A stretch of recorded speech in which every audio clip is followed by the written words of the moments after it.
Pemirsa, pasangan Capres-Cawapres nomor urut 1 Prabowo Hatta meraih 60% suara pemilihan presiden di Malaysia. Perolehan suara terbesar datang dari pos serta dropping box. Sementara itu saksi dari pasangan Jokowi JK menolak untuk menandatangani formulir rekapitulasi suara atau C1. Proses penghitungan suara di seluruh Malaysia telah selesai dilakukan pada Senin petang kemarin. Pasangan Prabowo Hatta dinyatakan unggul setelah meraih suara 60% dari total suara sah sekitar 383.000. Sementara pasangan Jokowi JK hanya meraup 40% suara dengan perolehan sekitar 152.000 suara. Dari 6 PPLN di Malaysia, pasangan Prabowo Hatta menang telak di kawasan Semenanjung, Malaysia. Sementara di kawasan Malaysia Timur, pasangan Jokowi dan Yusuf Kala unggul dari Prabowo Hatta. Di Kuala Lumpur, tim sukses Jokowi JK mengaku tidak puas dengan perolehan suara mereka. Mereka menolak menandatangani formulir C1, namun aksi ini tidak menghambat proses rekapitulasi. PPLN selanjutnya mengirimkan seluruh surat suara ke Jakarta Selasa ini.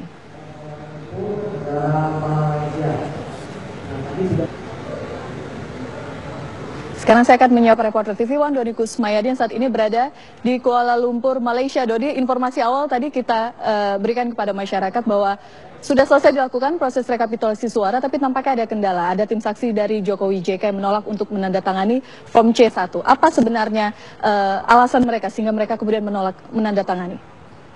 Ya, Vira, pemirsa, memang tim sukses dari pihak Jokowi JK sendiri mengaku tidak puas dengan pelaksanaan atau hasil dari proses pilpres yang dilakukan pada hari ini kemarin, di mana menurut mereka ada sejumlah ketidakpuasan dari ada beberapa hal yang menurut mereka tidak wajar dalam pemilihan hasil pilpres kemarin. Di antaranya adalah begitu besarnya suara yang terhadap pasangan nomor 1 dari yang didapat dari pos maupun dari dropping box. Walaupun demikian, mereka sendiri ketika ditanyakan oleh kami memang masih belum memberikan semacam bukti-bukti yang akan disampaikan. Dan mereka sendiri menyatakan bahwa keputusan untuk tidak menandatangani formulir C1 tersebut merupakan pemerintah atau merupakan perintah dari pihak tim ses sendiri yang dari Jakarta atau dari pusat. Dan sementara itu juga mereka menyatakan bahwa masalah yang terjadi di wilayah Malaysia sendiri akan diserahkan kepada tim ses yang berada di pusat, yaitu di Indonesia. Demikian. Kita tahu bahwa di Malaysia warga negara Indonesia cukup banyak, begitu jumlah DPT hampir mencapai 2 juta kalau saya tidak salah. Bagaimana gambaran untuk raihan suara masing-masing dua capres-cawapres ini untuk di kota-kota tertentu di Malaysia? Baik, Elvira serta pemirsa, memang menarik dari apa yang kami dapatkan dari data dari sejumlah PPLN. Disebutkan bahwa ada penyebaran yang di mana Prabowo Hatta sendiri menguasai di kawasan Semenanjung Malaysia. Di mana dapat kami kabarkan bahwa di Kuala Lumpur sendiri mereka menguasai sekitar 82% atau sekitar 111.794 suara dibandingkan dengan pasangan Jokowi JK sendiri sekitar 15%.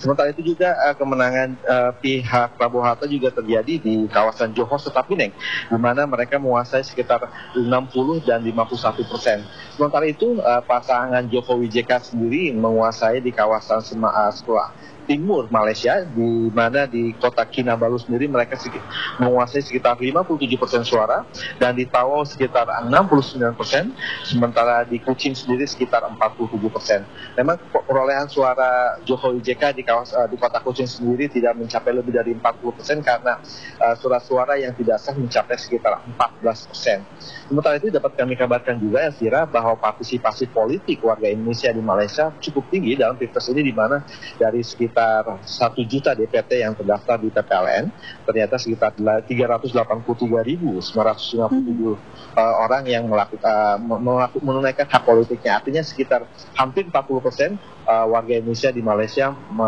menunaikan hak politiknya. Demikian. Singkat saja satu pertanyaan, waktu kita terbatas, Dodi. Jumlah itu meningkat atau menurun dibandingkan pileg lalu?